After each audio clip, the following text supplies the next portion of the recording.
Coming up next on the Jeff Crilley Show, we're going to be talking to an international expert on the supply chain, his unique story, and his unique company just ahead.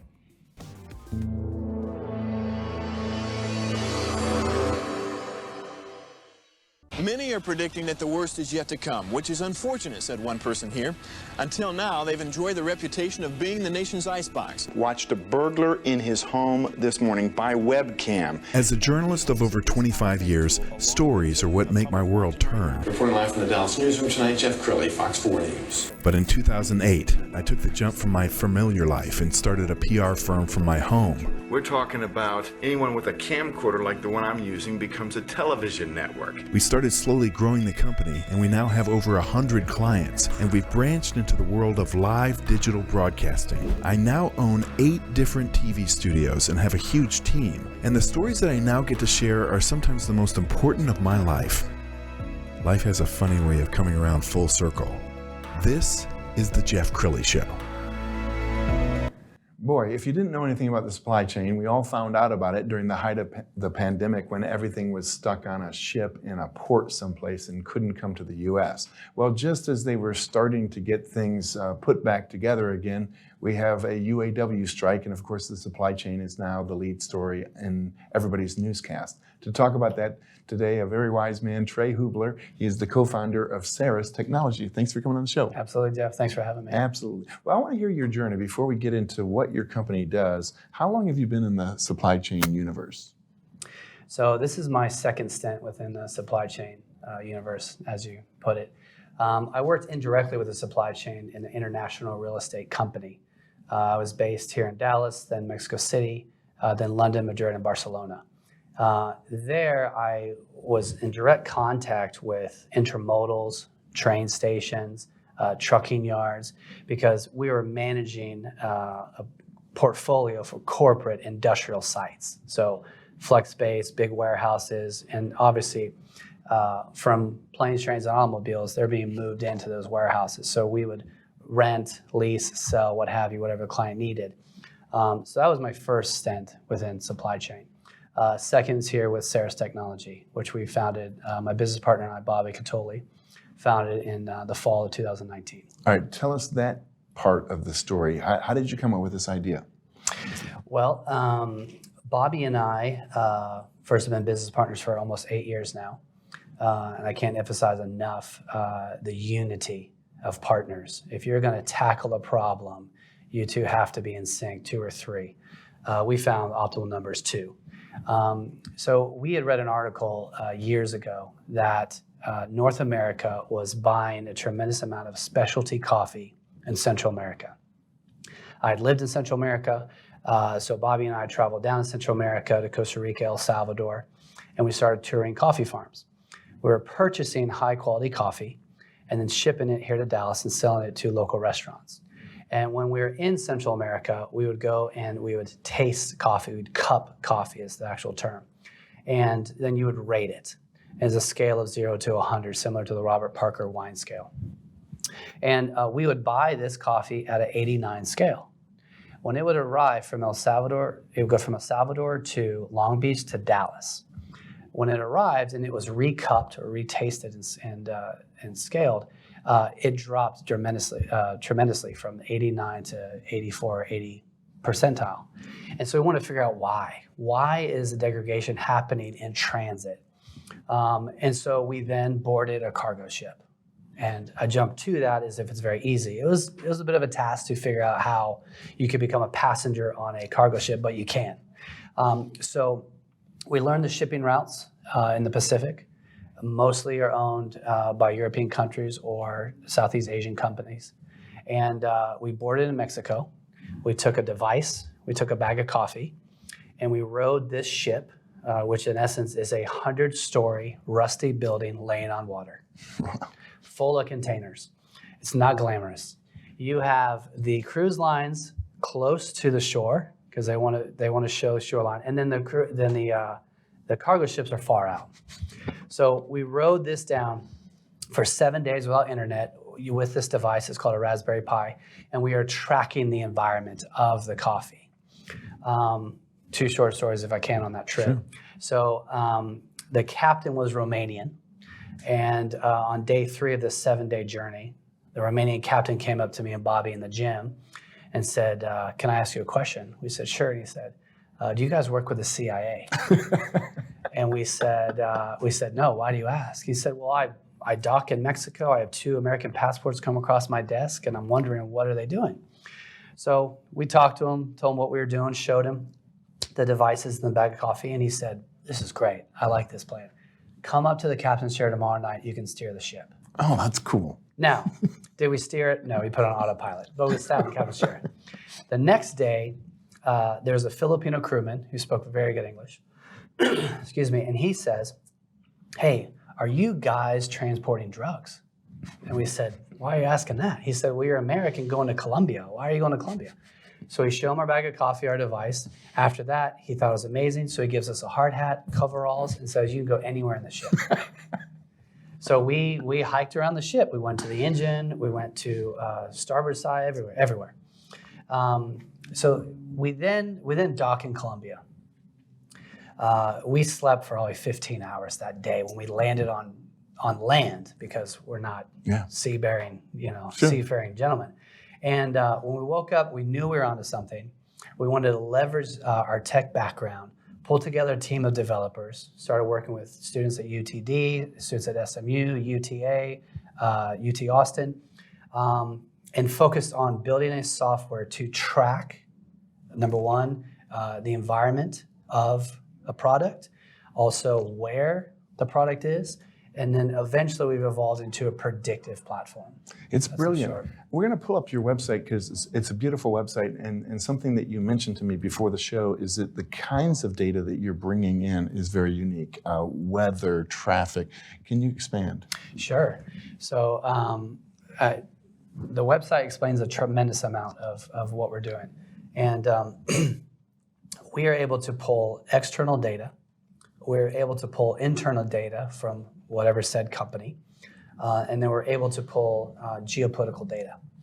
The external data is, to your point, is focusing on weather patterns, port congestion, flight delays, road construction, to tell the potential client who's buying a product, navigate this way, move the dial this way. Don't talk to this vendor because they're slow for whatever said reason. Their internal data are historical purchasing order. All clients have it. They have to. Big pharmaceutical companies, food and beverage companies. And then the third component, as I mentioned, is geopolitical data. Yeah, and geopolitical data is unique to your company, is that right? It is.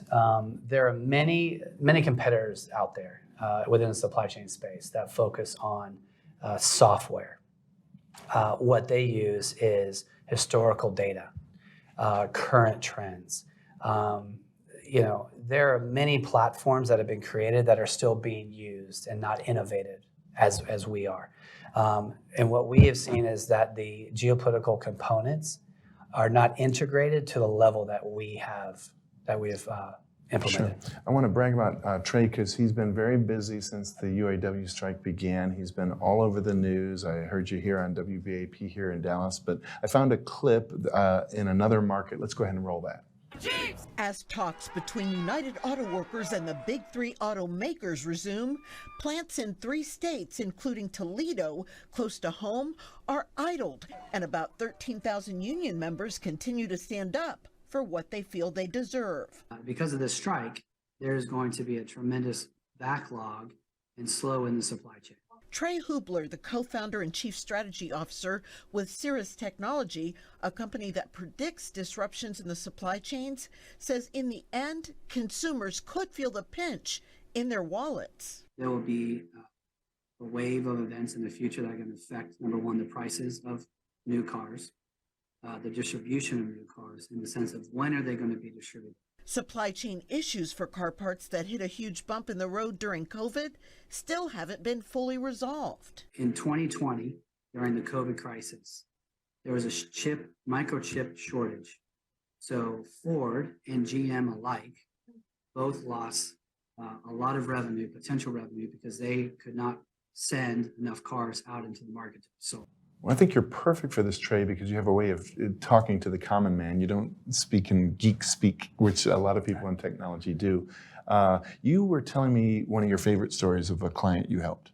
Yeah, absolutely. So we have a third-party logistics company as a client of ours here based in Dallas. They move servers for telecommunications businesses. And these servers, which is large as a room, possibly 12 by 12, are manufactured in Asia, shipped to Mexico, and then brought over by truck.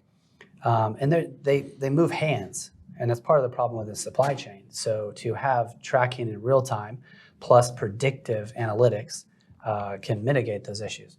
But to the client story, he was moving servers from Mexico, and when they arrive in Dallas, they would go into massive warehouses here in the Metroplex, and they would be lost.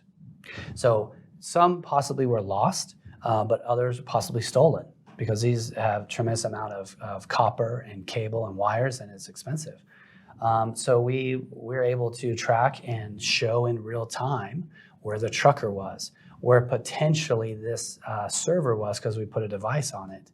And if it's supposed to, and the warehouse log says it is in this building, which they could be combined with multiple buildings, say, where is it? Track it. It was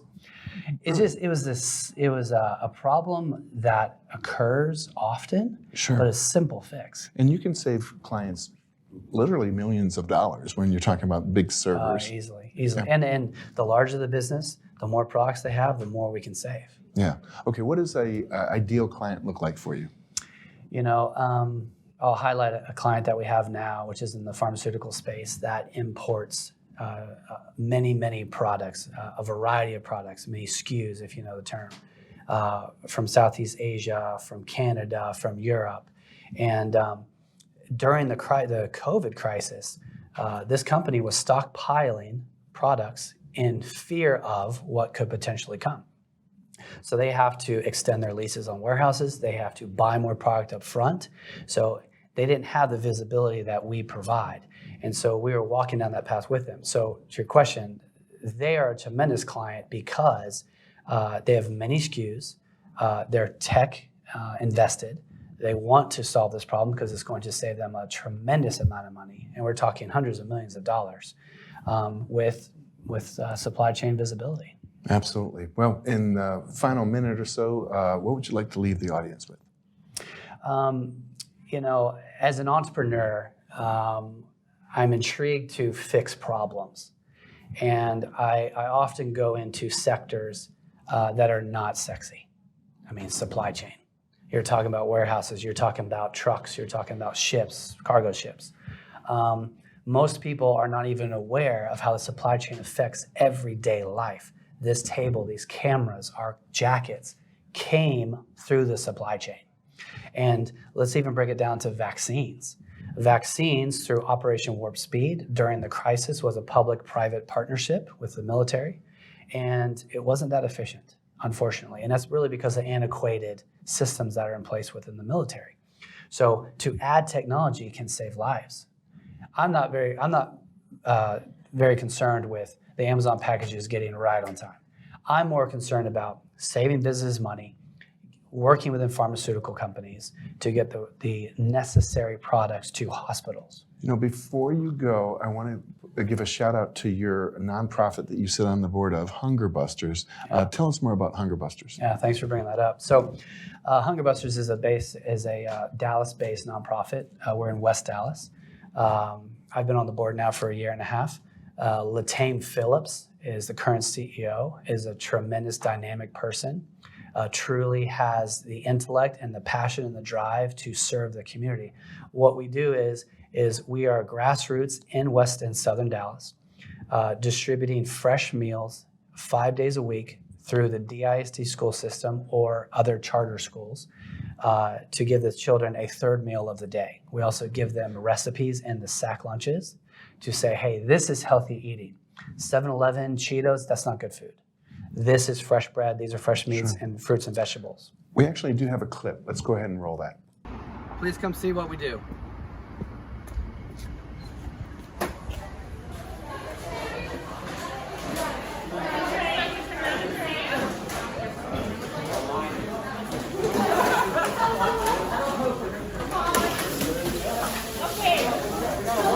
Hey guys!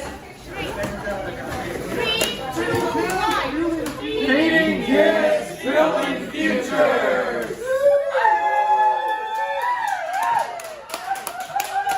And that is so cool that you give back to the community, because I think a lot of people are not aware of like the food scarcity, where some kids, their only meal is at school. Correct.